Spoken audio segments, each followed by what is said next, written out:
Okay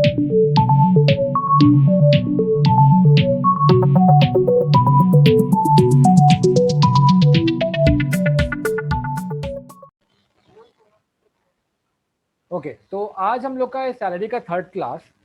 हम लोग अभी तक क्या क्या सीखा था, हम लोग बेसिक वाला क्लास किया था जहाँ पर बेसिक सैलरी का वो इंक्रीमेंट वाला चीज़ हम लोग देखे थे और एम्प्लॉय एम्प्लॉय रिलेशनशिप होना चाहिए वो सब देखे थे।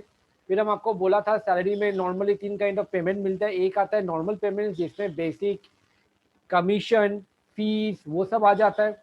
उसके बाद अलाउंसेस आता है। उसके बाद आता है हम लोग का परक्विजिट्स। तो हम लोग को वो जो नॉर्मल वाला पेमेंट मिलता है एम्प्लॉयर से वो सभी अभी हम लोग कर रहे हैं। हम लोग इसके पहले किया था ग्रेचुइटी। ग्रेचुइटी हम लोग को मिलता है, रिटायरमेंट में मिलता है नॉर्मली। कोई अगर काम करते हुए काम करते हुए अगर किसी को ग्रेचुइटी मिलता है तो वो पूरा टैक्सेबल हो जाता है, कोई एग्जेम्पशन नहीं होता है। सेक्शन 10 सबसेक्शन 10 जो हम लोग लास्ट क्लास किए थे, आज हम लोग करेगा ग्रेचुइटी के बाद। Give heading everybody. पेंशन, ठीक है। तो पेंशन में आप लोग हेडिंग दे दो और यहां से आपको एरो निकालना पड़ेगा।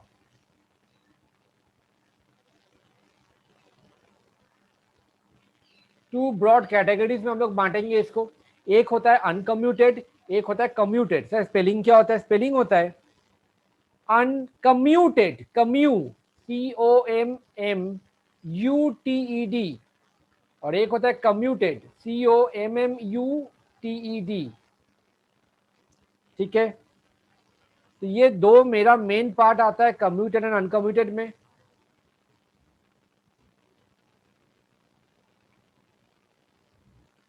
अब सर मतलब क्या होता है सर? अनकम्यूटेड का मतलब क्या है, कम्यूटेड का मतलब क्या है, सब समझा देंगे। पहले आप एक बार चार्ट को अच्छे से लिख लो। अनकम्यूटेड के नीचे में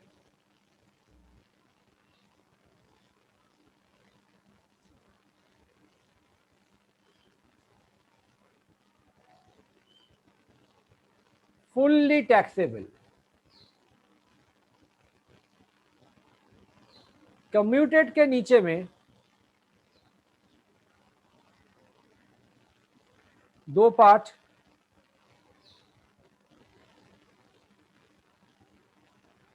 गवर्नमेंट एम्प्लॉय, डबल ई मतलब एम्प्लॉय, और दूसरा वाला में आता है अदर्स, बाकी लोग। गवर्नमेंट एम्प्लॉय और नॉन गवर्नमेंट एम्प्लॉय, उसी को हम लोग यहां पर अदर्स बोल रहे हैं। गवर्नमेंट एम्प्लॉय के लिए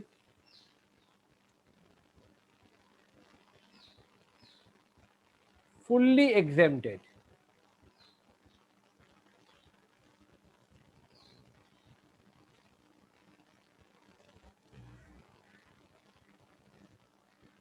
अदर्स के लिए दो part,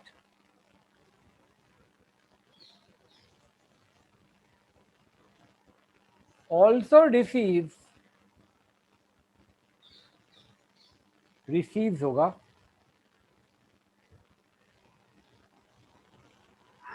also receives gratuity, does not receive gratuity.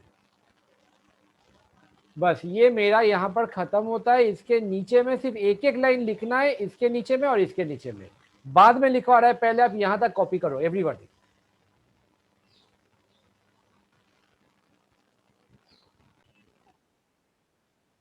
Commuted के अंदर में गवर्नमेंट एम्प्लॉइज और अदर्स। अदर्स में दो part, also receive gratuity, does not receive gratuity. Does not gratuity मतलब डज नॉट रिसीव ग्रेचुइटी होगा। ऑल्सो रिसीव ग्रेचुइटी के नीचे में लिखोगे 1/3 ऑफ टोटल इज एग्जेम्प्टेड। दूसरा वाला में लिखोगे हाफ ऑफ टोटल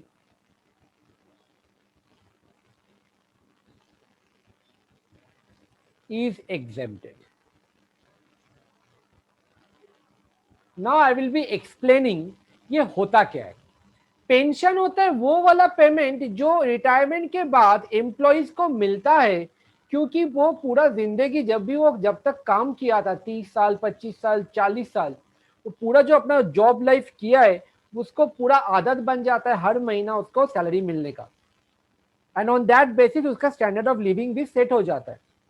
अब वो रिटायर करता है, ऑब्वियसली एक बंदा रिटायर करेगा सीनियर सिटीजन होके, तो उसका रिक्वायरमेंट उसका डिमांड भी बहुत कम हो जाता है, बट फिर भी बेसिक नेसेसिटीज के लिए वही जो स्टैंडर्ड ऑफ लिविंग वो जहाँ पर रहता है, वो जिस घर में रहता है वहाँ पर भी खर्चा होता होगा, उसके पास गाड़ी है तो उसका भी खर्चा होता होगा, तो वो स्टैंडर्ड ऑफ लिविंग को मेंटेन करने के लिए उसको भी पैसा चाहिए।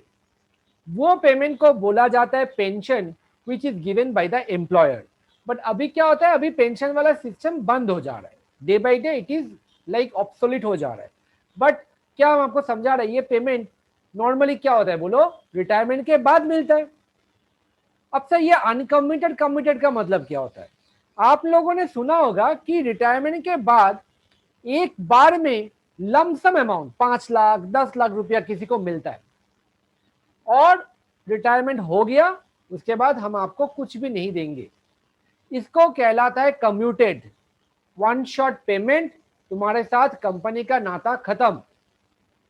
कम्यूटेड तो ये हो गया। अनकम्यूटेड का मतलब हो जाता है कि हम उसको एक बार में नहीं करवा के हम हर महीना थोड़ा थोड़ा थोड़ा करके पैसा ले रहे हैं। तो पूरा सैलरी जो मिलता है ना, पूरा सैलरी तो नहीं मिलेगा ऑब्वियस है। अगर आपका 30-40 हजार का महीने का पगार है तो आपको 8-10 हजार रुपया मिलेगा सैलरी, सॉरी पेंशन। तो ये जो एवरी मंथ आपको पेंशन मिलता है इसको कहलाता है अनकम्यूटेड। अब देखोगे जब भी कोई नया मंथ स्टार्ट होता है, कोई भी मंथ, 1, 2 तारीख 3 तारीख आप बैंक में जाओगे, आप देखोगे सीनियर सिटीजन लोग का थोड़ा लाइन लगा रहता है।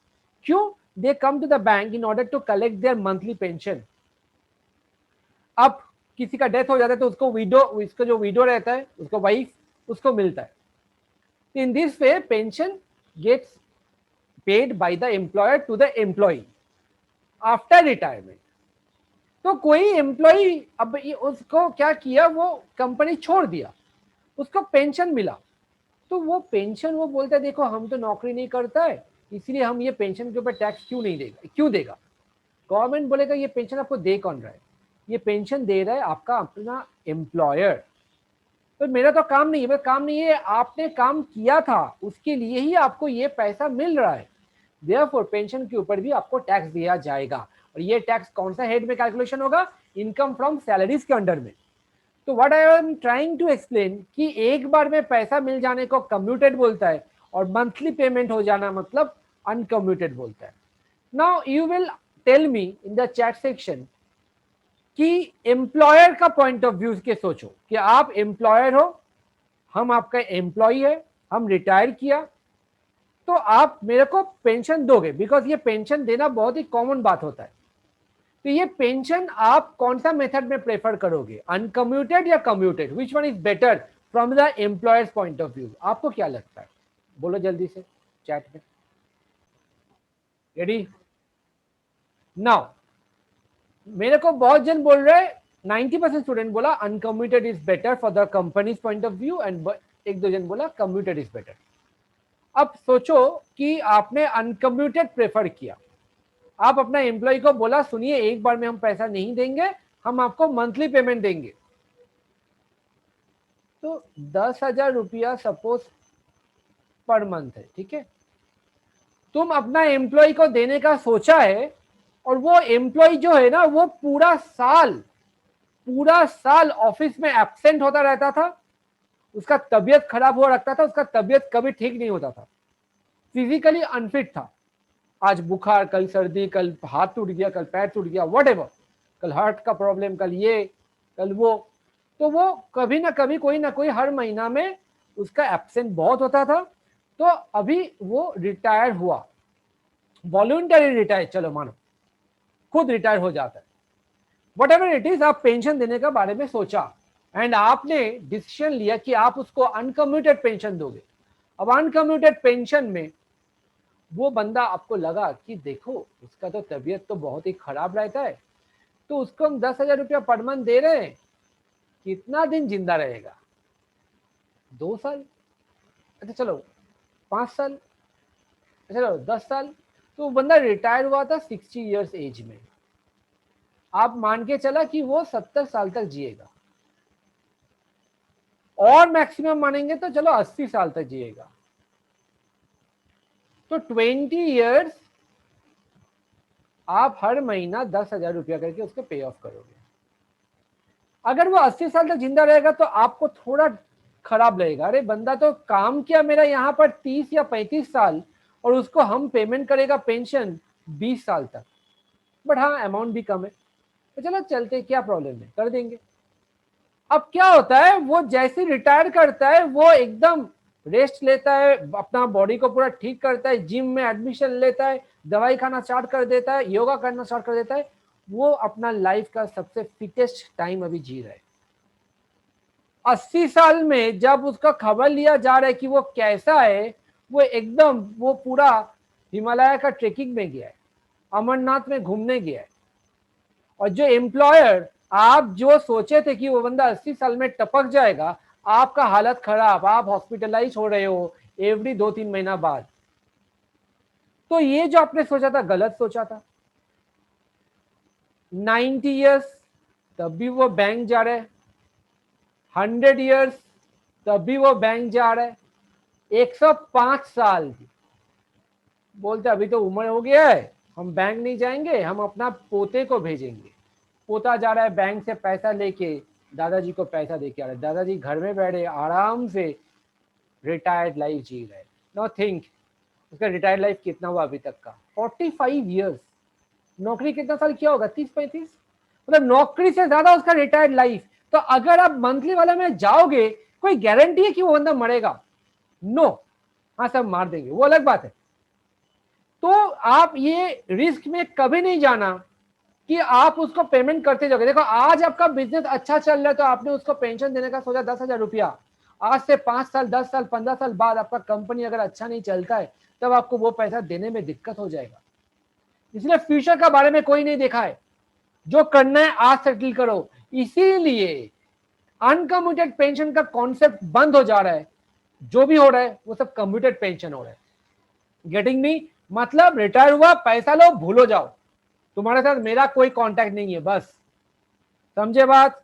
तो देयरफॉर एम्प्लॉयर वांट्स कि वो कम्यूटेड पेंशन में जाए, ना कि अनकम्यूटेड पेंशन में जाए।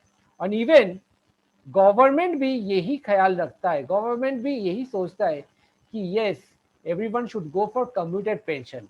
रादर बहुत जन तो ये भी बोलता है कि पेंशन देके फायदा क्या है, क्योंकि जिसको हम पैसा दे रहे हैं, क्या वो कंपनी का वैल्यू एडिशन कर रहा है? नो। क्या वो देश का जीडीपी में कंट्रीब्यूट कर रहा है? नो। बेकार का पैसा जा रहा है। ये तो आपको सोचना चाहिए, आपको रिटायरमेंट के बाद आपको क्या करना चाहिए। तो इसीलिए आप अपना पैसा को सेविंग करो, इन्वेस्ट करो, ताकि आप रिटायर्ड लाइफ अच्छे से जी पाओ। इसलिए तो आजकल सब इंश्योरेंस फंड बहुत सारे स्कीम्स लेके आया है, रिटायरमेंट स्कीम्स, कि घर बैठे आपको पेंशन मिलेगा। मतलब आपको कंपनी आपको पेंशन नहीं देता है, आप अपना लाइफ को ऐसे सेटअप करके रखा है कि 60 ईयर्स होगा आपको बैंक से पैसा मिलना स्टार्ट होगा, हर साल या हर महीना। तो इसीलिए पेंशन फंड में पैसा इन्वेस्ट करना चाहिए, बिकॉज गवर्नमेंट डजंट वांट कि आप पेंशन लो, क्योंकि पेंशन कंपनी के लिए बहुत ही बेकार खर्चा होता है। Getting me? हम लोग सब बोलते हैं अरे ये पेंशन बंद कर देगा, पेंशन बंद कर देगा, बट लॉजिकली सोच के देखो, आपको पेमेंट मिलता, आपको नौकरी मिलता तो बढ़िया होता, या आप ही का फैमिली में कोई 70-80 ईयर्स का है जो कभी काम किए थे, उसको अभी भी सैलरी मिल रहा है या पेंशन मिल रहा है, वो बढ़िया है। तो new employment shall be generate, वो तो अपना लाइफ जी लिए। तो देयरफॉर अगर कोई अनकम्यूटेड पेंशन लेता है ना भाई, गवर्नमेंट उसमें कोई एग्जेम्पशन नहीं देगा। आप मंथली पेमेंट लेना चाहते हो, लो जी, कोई प्रॉब्लम नहीं है, आपका जो भी अमाउंट आपको मिलेगा वो हम सैलरी में कैलकुलेट करके उसके ऊपर टैक्स कैलकुलेट किया जाएगा। I want to ask everybody, यहां तक मैंने जो भी कुछ बोला समझ में आया कि नहीं? लॉजिक समझ में आ रहा है? अगर आपको कोई क्वेश्चन है, अगर आपको कोई व्यू है, बोलना है आपको, प्लीज मेरे को चैट में बोलो जल्दी से। कम्यूटेड पेंशन मतलब एक बार में पैसा लेना। तो अगर गवर्नमेंट एम्प्लॉय होता है तो आपको कोई टैक्स देना नहीं पड़ेगा, जितना भी मिलेगा वो फुल्ली एग्जेम्प्टेड। लास्ट टाइम भी बोला था, गवर्नमेंट एम्प्लॉय लोग is like they were born with golden और silver spoon in their mouth, मतलब वो लोग का लाइफ में सब कुछ बेनिफिट मिलता है, कोई भी टैक्स नहीं देना पड़ता है, मोस्ट ऑफ द केसेस में उन लोग का एग्जेम्पशन हो जाता है, इसलिए तो सब लोग गवर्नमेंट जॉब ढूंढता है। अच्छा, अब व्हाट अबाउट अदर्स? अदर के लिए अगर आपको ग्रेचुइटी भी मिला, ग्रेचुइटी भी एक रिटायरमेंट बेनिफिट होता है जो रिटायरमेंट के बाद मिलता है, तो अगर आपको ग्रेचुइटी मिला, पेंशन मिला, मतलब आप अमीर आदमी ज्यादा हुआ। हमको सिर्फ पेंशन मिला था, I am poorer than you, तो since I am poorer than you, मेरा एग्जेम्पशन ज्यादा, आपका एग्जेम्पशन कम। आप मेरे को बोलो 1/3 ज्यादा है या हाफ ज्यादा है? हाफ ज्यादा है। तो जिसको सिर्फ पेंशन मिलता है, ग्रेचुइटी नहीं मिलता है, उसका हाफ एग्जेम्पशन, और जिसको ग्रेचुइटी पेंशन दोनों मिलता है उसके लिए 1/3 एग्जेम्पशन। समझ में आया बात को? तो ये आपको याद रखना है कॉन्सेप्चुअली कि दोनों मिल रहा है तो बंदा अमीर है तो उसका एग्जेम्पशन कम होगा, एग्जेम्पशन कम जितना होगा टैक्स उतना ज्यादा जाएगा। जिसको सिर्फ पेंशन मिलता है उसमें ज्यादा एग्जेम्पशन होगा क्योंकि वो बंदे को ग्रेचुइटी नहीं मिल रहा है, तो उसके लिए हाफ एग्जेम्पशन हो जाएगा। I hope this is clear everybody. Copy कर लिया right? We will discuss some examples now.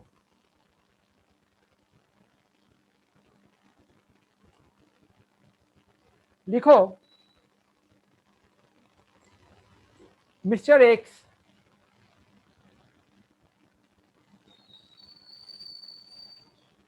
who received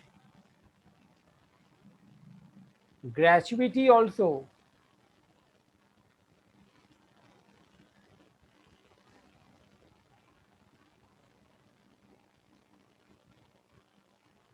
commutes his 75% pension and receives rupees 1,50,000.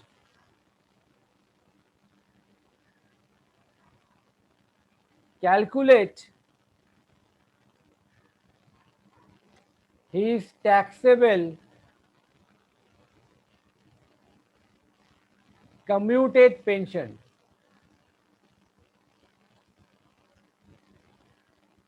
सिर्फ कम्यूटेड पेंशन के बारे में बोला है, अनकम्यूटेड वाला पोर्शन में मत सोचो। तो इसका सोल्यूशन कैसे होगा मैं आपको दिखा रहा है। सबसे पहले आपको लिखना है calculation of taxable commuted pension.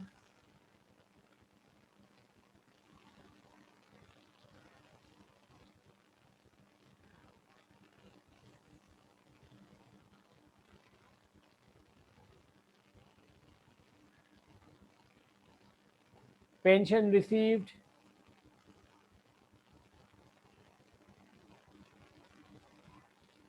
Outer कलम 1.5 लाख रुपया। अच्छा, उसको ग्रेचुइटी भी मिल रहा है ना? Who receives gratuity also, उसके बाद ब्रैकेट दे दो। तो उसको ग्रेचुइटी भी मिल रहा है तो उसका एग्जेम्पशन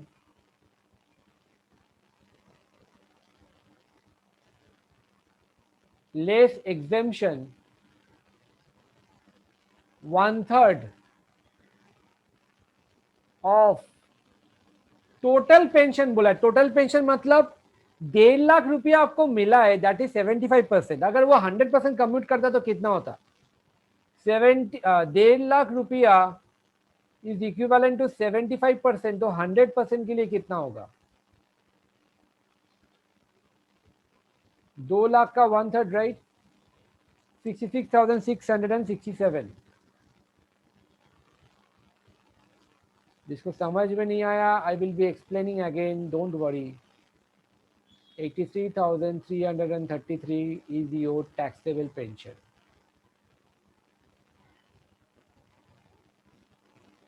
जल्दी से आप लोग चार्ट में आ जाओ। चार्ट में मैंने क्या लिखाया था देखो, हाफ और 1/3 of total pension, total is exempted. ये जो मेरा 1.5 लाख रुपया है, दिस 1,50,000 75% के लिए आपको 1,50,000 मिला। तो सर बाकी 25%, बाकी 25% आपने कम्यूट करवाया, सॉरी बाकी 25% आपका अनकम्यूटेड है, आपको मंथली मिलेगा। अनकम्यूटेड के बारे में पूछा नहीं है बिकॉज क्वेश्चन में आंसर दिया हुआ है, आंसर मांगा है टैक्सेबल कम्यूटेड पेंशन। तो कम्यूट कितना करवाया? कम्यूट करवाया 1.5 लाख। अगर पूरा कम्यूट करवाते तो कितना मिलता? 75% के लिए 1.5 लाख, तो 100% के लिए कितना? Unitary method 1.5 lakh divided by 75 into 100 is equal to 2 lakhs। Is that okay everybody? तो ये 2 लाख का 1/3 आपका एग्जेम्पशन होगा। सर अगर ग्रेजुएटी नहीं मिलता तो ये 2 लाख का हाफ एग्जेम्पशन होता आपको. Please revise and let me know is it clear और नॉट. देखो example 2.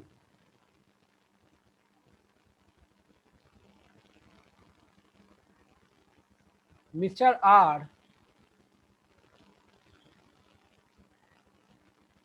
does not receive gratuity.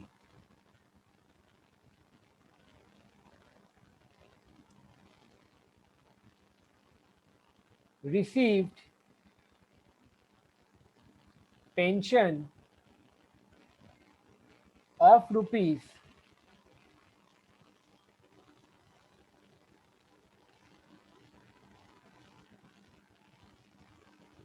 1,60,000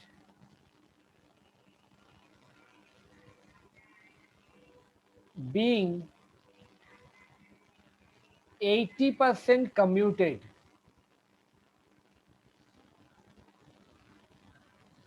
Calculate taxable commuted pension. Please try.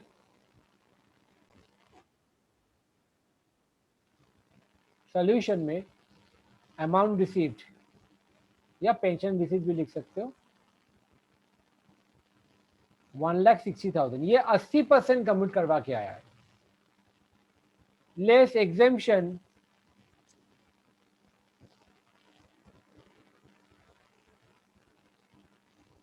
Half होगा क्योंकि उसको सिर्फ पेंशन मिल रहा है, ग्रेजुएटी नहीं मिल रहा है. हाफ ऑफ टोटल पेंशन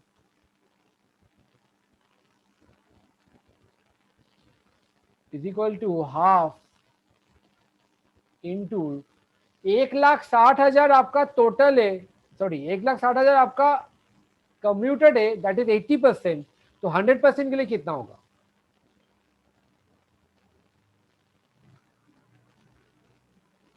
तो 1 लाख मेरा एग्जेम्पशन हो जाता है, 60,000 मेरा टैक्सेबल हो जाता है.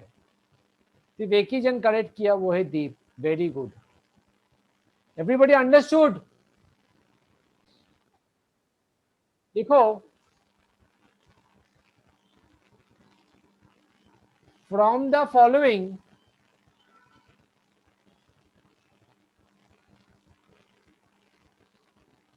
Calculate taxable pension. क्वेश्चन में चेंज आ गया, देखा तुम लोग? लास्ट वाला 2 सम में टैक्सेबल कम्यूटेड पेंशन था, यहां पर टैक्सेबल पेंशन बोला है, मतलब कम्यूटेड अनकम्यूटेड दोनों का हिसाब लेना है. ओके लिखो mister x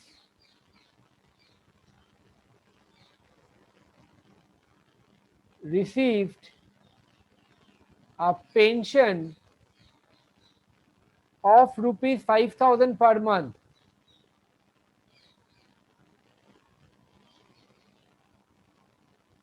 Full stop. Per month with effect from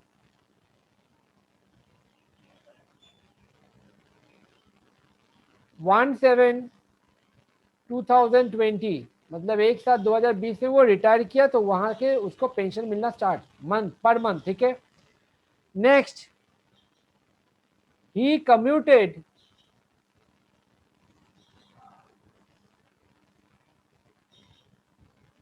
80% of his pension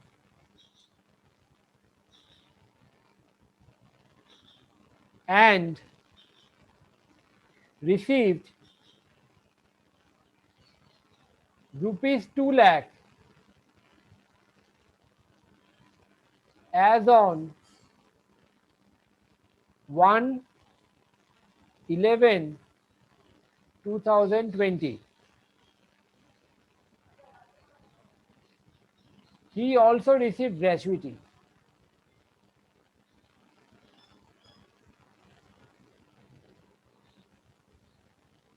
समझे बात को? जल्दी से क्वेश्चन कॉपी करो.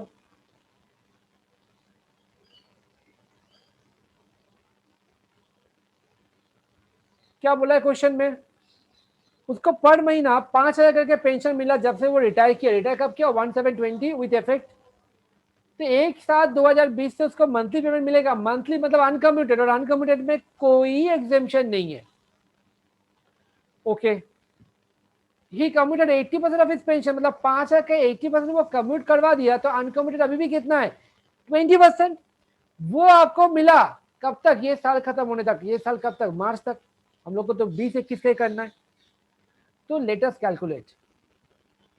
सॉल्यूशन कॉपी में हेडिंग दो, calculation of taxable pension, calculation of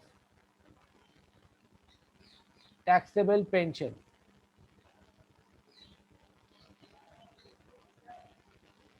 पहले लिखोगे अनकम्यूटेड बोल के हेडिंग।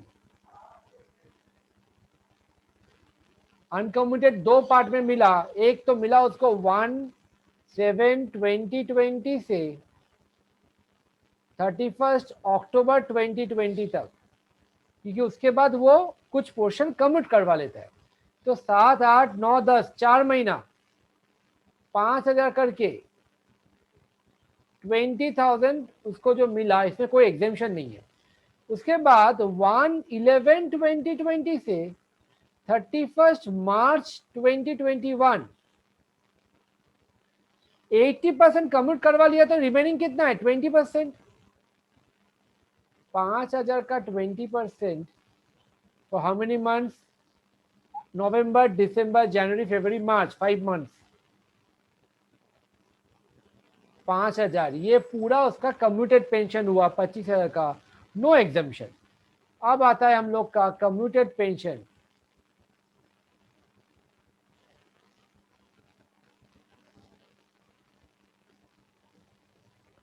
कम्यूटेड पेंशन में अमाउंट रिसीव्ड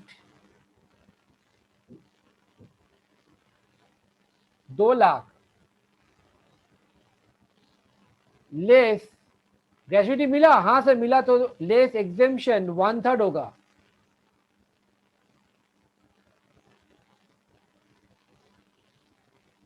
तो फिर 2 लाख डिवाइडेड बाई 80% इंटू 1/3 से। क्यों?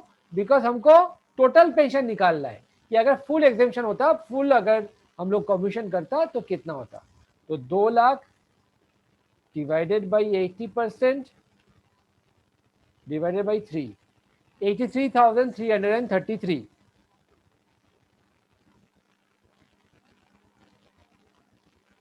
माइनस करके जो आएगा तीनों को जोड़ोगे तो टैक्सेबल पेंशन आ जाएगा 116,667। ये हो गया taxable pension. Everybody please revise. मेरा यहाँ पर पेंशन दो प्रकार का है, एक है कम्यूटेड, एक है अनकम्यूटेड। इसको जो पेंशन मिला 5,000 पर मंथ 1/7/2020, ये वाला पेंशन उसके लिए पूरा ही अनकम्यूटेड था, तो ये पूरा अनकम्यूटेड टैक्सेबल हो जाएगा।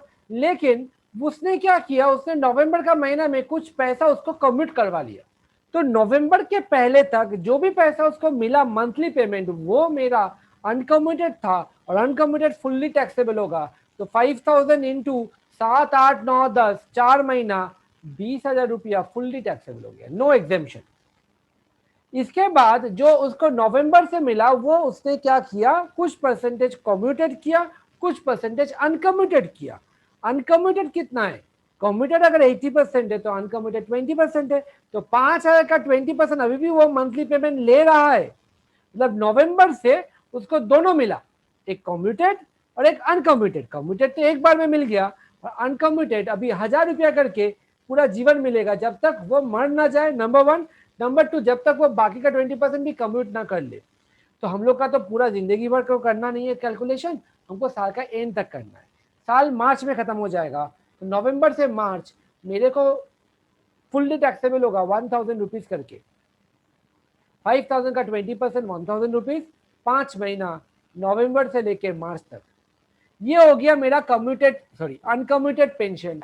अनकम्यूटेड पेंशन को इसीलिए मैंने अलग से हेडिंग देके करवाया। ये पूरा टैक्सेबल है तो आउटर कलम। कम्यूटेड वाला में हमको मिला 2 lakh which is equivalent to 80%।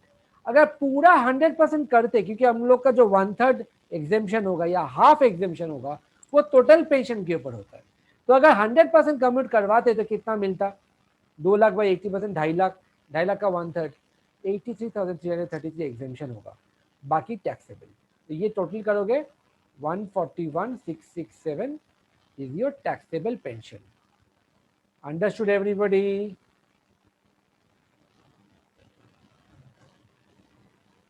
Moving on to the next sum, illustration 16 from the book. Everybody please go through. Mr. Amit has retired from his job. अच्छा बात है, रिटायर हो गया। कब रिटायर हुआ? 31/3/2020। From 1/4/2020 he was entitled to a pension। हम लोग का प्रीवियस ईयर कौन सा चल रहा है? हम लोग का प्रीवियस ईयर 2020-21 चल रहा है। तो ये ईयर में उसको पेंशन मिला। क्या मिला? 3,000 पर मंथ। सर ये तो कम्यूटेड नहीं है, अनकम्यूटेड है, एकदम अनकम्यूटेड है, फुल्ली टैक्सेबल होगा। लेकिन उसने क्या किया? On 1/8/20 he got 80% of the pension commuted. तो वो कम्यूटेड करवा लिया कब? 1/8 को। तो 4, 5, 6, 7 4 महीना इंटू 3,000 फुल्ली टैक्सेबल। 80% कम्यूट करवाया, receive 1,20,000। Calculate taxable pension if he is government employ, non government employ and not receiving gratuity, non-government employee and receiving gratuity but not covered by the Payment of Gratuity Act। देखो 3 case है यहाँ पर, 3 case है यहाँ पर। तो हम लोग क्या करेगा? हम लोग तीनों केसों को सॉल्व करना है ऑब्वियसली। आप केस ए, केस बी, केस सी, 3 अलग अलग केस कर सकते हो या एक साथ कर सकते हो, तो जो आपको ठीक लगे। एक साथ करोगे तो टाइम थोड़ा बचेगा। केस ए, केस बी, केस सी।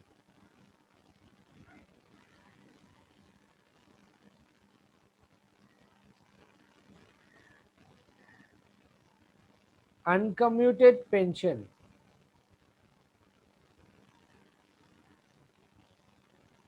पहले डेट 1/4/2020 से लेके कब तक मिलेगा?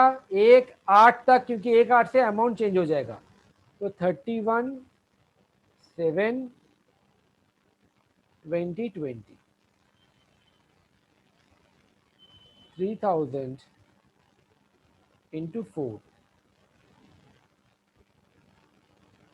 12,000 12,000 12,000। देखो गवर्नमेंट एम्प्लॉय हो तो क्या हुआ, अगर आप कम्यूट करवाते हो तो भी आपका फुल्ली टैक्स, अनकम्यूट करवाते हो तो फुल्ली टैक्सेबल हो जाएगा, कम्यूट करवाओगे तो फुल्ली एग्जेम्पशन। ये तो अनकम्यूट था, सबके लिए टैक्सेबल होगा। इसके बाद क्या होता है? 1 अगस्त 2020 से साल का एंड तक 3,000 का 80% कम्यूट हो गया, तो अनकम्यूटेड कितना है? 20%। How many months? 8, 9, 10, 11, 12, 1, 2, 3, 8 months, right everybody? 4800 आ रहा है क्या?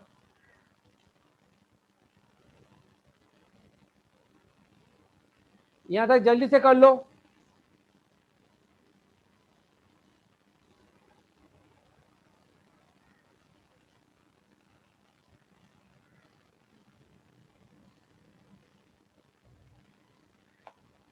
Sixteen eight hundred 16,800 16,800। अब आता है कम्यूटेड पेंशन का बारी। लेकिन याद रखना कम्यूटेड पेंशन में गवर्नमेंट एम्प्लॉय को कुछ प्रॉब्लम नहीं होगा, बिकॉज उसके लिए पूरा एग्जेम्पशन है। तो आप गवर्नमेंट एम्प्लॉय के लिए छोड़ दो, नील लिख लेना, nothing is taxable. Amount received, government employ को नील लिख लो।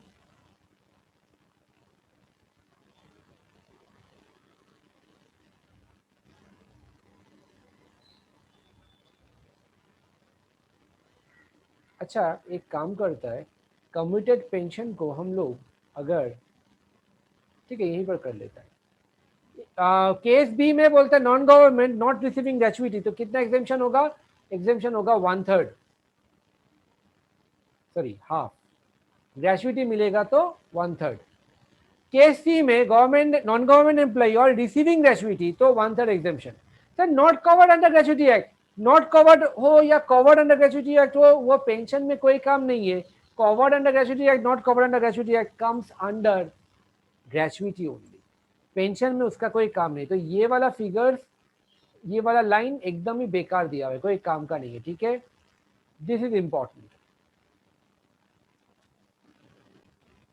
हाँ, तो ये मेरा सिर्फ हमको जो समझना है वो है नॉट रिसीविंग ग्रेचुइटी और रिसीविंग ग्रेचुइटी, ये दो चीज इंपॉर्टेंट है। ये नॉट कवर्ड हो या ना हो कोई फर्क नहीं पड़ता है। अब मेरा कम्यूटेड पेंशन गवर्नमेंट एम्प्लॉय के लिए फुल्ली एग्जेम्पशन हो जाता है। केस बी वाला में आ जाओ, नॉट रिसीविंग ग्रेचुइटी, तो उसका एग्जेम्पशन हाफ होगा। तो अमाउंट रिसीव्ड 1,20,000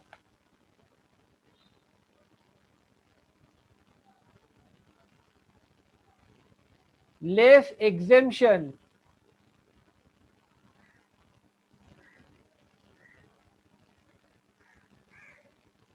पहले वाला हाफ होगा और दूसरे वाला 1/3 होगा।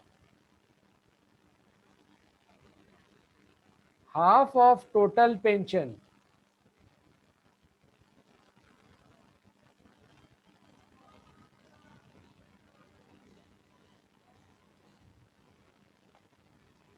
तो वो आ जाएगा half into 1,20,000 is equivalent to 80%। तो 100% के लिए कितना आता है?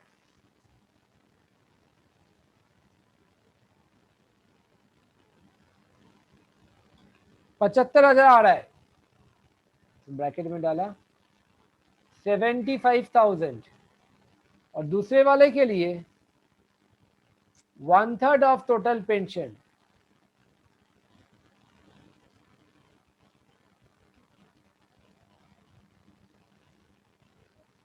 One by three into 1,20,000 divided by 80%,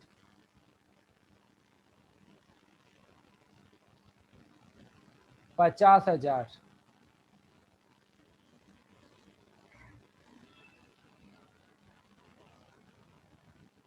तो 1,20,000 माइनस 75,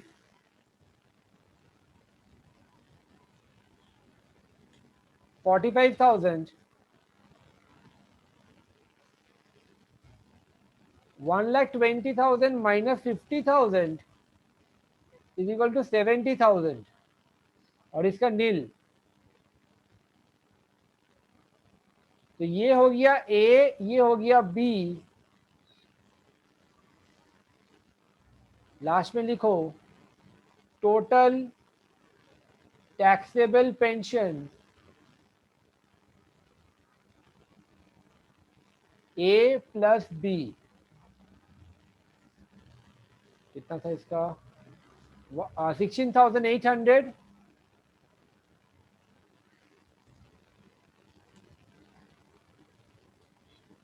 ये आ जाता है 86,800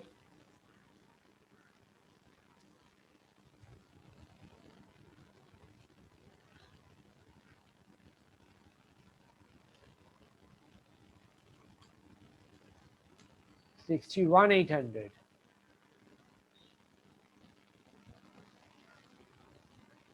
आई hope this is clear everybody. जल्दी से रिवाइज कर लो।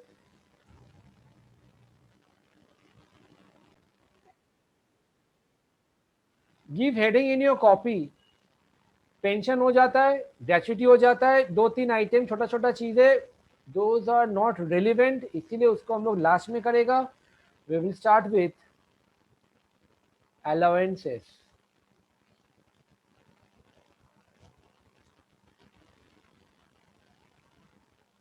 Allowances means any amount given by the employer to the employee to meet certain expenditure। मालिक एम्प्लॉय को बोलता है कि आपका ये खर्चा कितना होता है। एम्प्लॉय बोलता है 5,000 रुपया मेरा महीने का खर्चा होता है, तो एक काम करो ये पैसा हम आपको दे रहे हैं, आप दे देना। तो एग्जाम्पल दीजिए, मालिक पूछता है कि तुम कोलकाता में कहाँ रहते हो, तुम्हारा घर तो यहाँ का नहीं है, तुम बनारस का रहने वाला है, तो कोलकाता में कहाँ रहते हो? तुम बोलते हम कोलकाता में रूम शेयर करके फ्लैट में रहते हैं, रेंट लगता है मेरा। रेंट कितना लगता है? बोला 5,000 प्रति महीना, 10,000 का भाड़ा है, हम लोग शेयर करके रहते हैं 2 जन, तो 5000। तो एक काम करो, तुम वो रेंट अपना पॉकेट से दे दो, मेरे से 5000 तुम लेके जाना।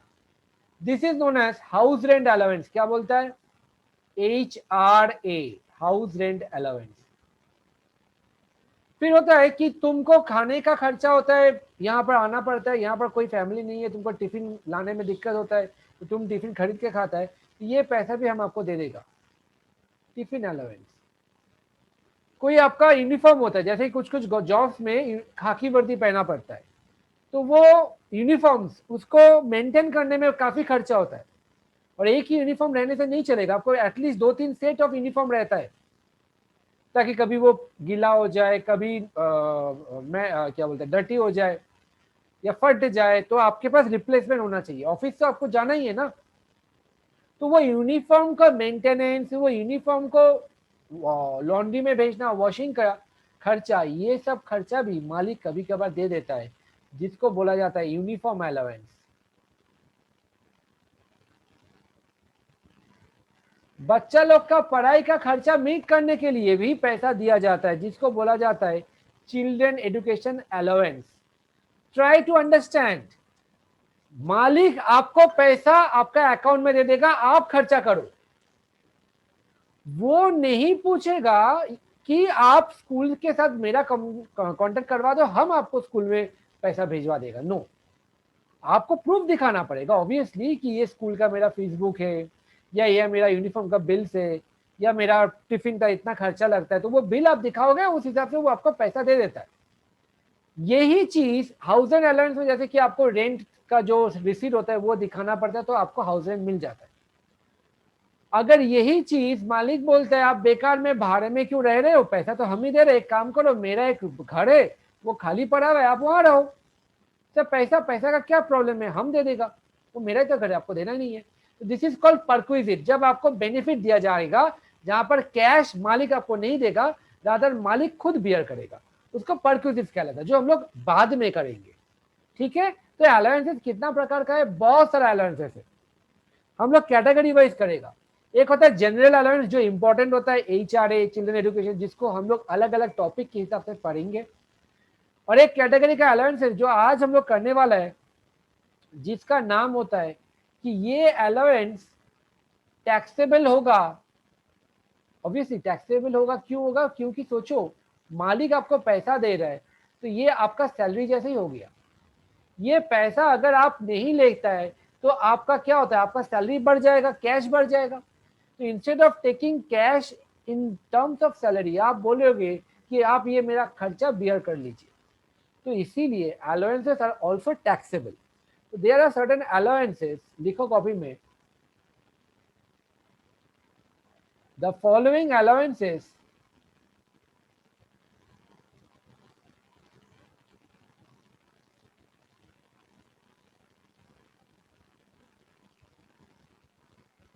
are exempted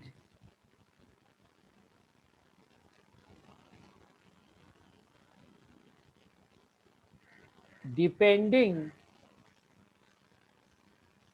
on the actual expenditure incurred। तो मतलब क्या हो रहा है, मतलब हो रहा है कोई भी अलाउंस है जो अभी हम लिखने वाले हैं, वो अलाउंसेस आपको जो मिला वो आपने खर्चा भी किया, लेकिन अगर आपका खर्चे से ज्यादा पैसा आपको मिलता है, उसके लिए आपको टैक्स देना पड़ेगा।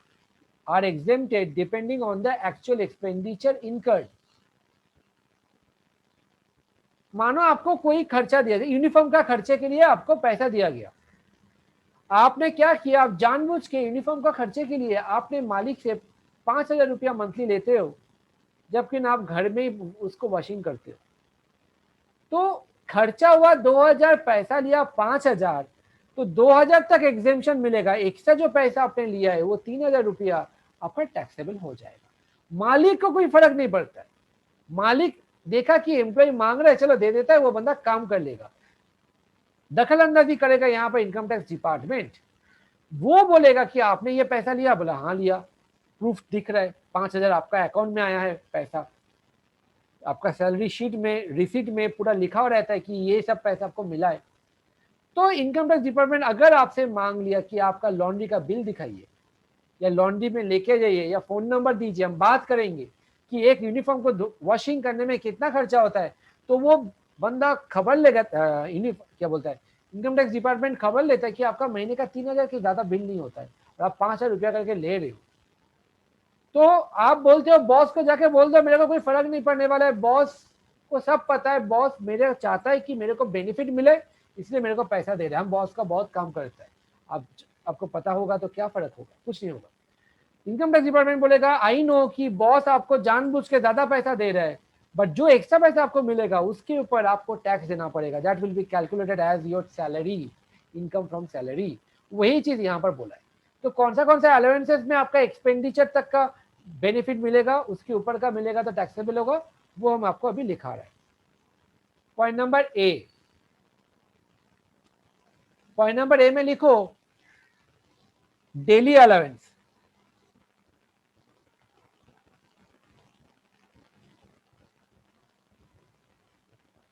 Point number B assistant allowance. थोड़ा नाम को समझने का कोशिश करो कि इसका यूज क्या हो सकता है। पॉइंट नंबर सी, अच्छा एक सेकंड जस्ट 1 सेकंड, असिस्टेंट को पहले मत लिखो, सॉरी, आपको इसके बाद लिखना चाहिए यूनिफॉर्म अलाउंस। सर क्यों सर, कारण है। उसके बाद आप लिखोगे कॉन्वेंस अलाउंस।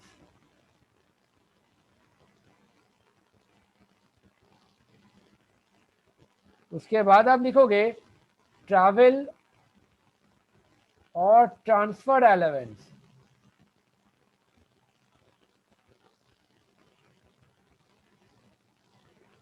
उसके बाद आप लिखोगे असिस्टेंट अलाउंस।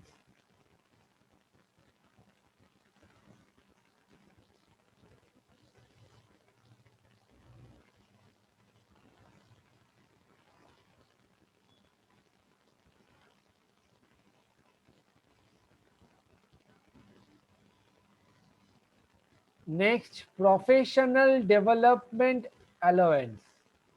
सर इतना कुछ याद रखना पड़ेगा, आई नो कि यहाँ पर आपको इसको याद रखने में दिक्कत होगा। कौन सा अलाउंसेस में आपका खर्चा जो होगा उतना तक आपको बेनिफिट मिलेगा, एक्स्ट्रा मिलेगा तो टैक्सेबल, ये याद रखने में दिक्कत होगा। इसीलिए व्हाट आई हैव डन, यहाँ तक ही है 6, हम एक शॉर्टकट तरीका निकाला है इसको याद रखने का। याद रखने का तरीका डक टैप याद रखना। डक टेप होता है जो टेप लगाया जाता है ना वायर्स में, तो वो डक टेप सिर्फ ई नहीं है लास्ट में, अब डक टेप याद रखोगे आपको याद आ जाएगा। डी मतलब डेली, यू मतलब यूनिफॉर्म, सी मतलब कॉन्वेंस, टी मतलब ट्रैवल, ए मतलब असिस्टेंट, पी मतलब प्रोफेशनल। प्लीज ये सब ज्ञान को दोस्त लोग के साथ मत बांटो, कॉलेज का प्रोफेसर लोग के साथ मत बांटो। ये शॉर्ट फॉर्म मैंने आप लोगों के लिए निकाला है बुक में, इसका कोई भी ऑर्डर में रैंडम ऑर्डर में दिया हुआ है। डक्टअप आप याद रखो, डक्टअप वो सब अलाउंसेस को होता है जिसमें जितना खर्चा होगा उतने तक ही बेनिफिट मिलेगा, एक्स्ट्रा पैसा मिलेगा तो फुल्ली एक्स्ट्रा वाला पैसा को टैक्सेबल हो जाएगा। एवरीबडी प्लीज गो थ्रू डक्टअप। इसमें कोई कुछ पूछना है तो जल्दी से पूछ लो।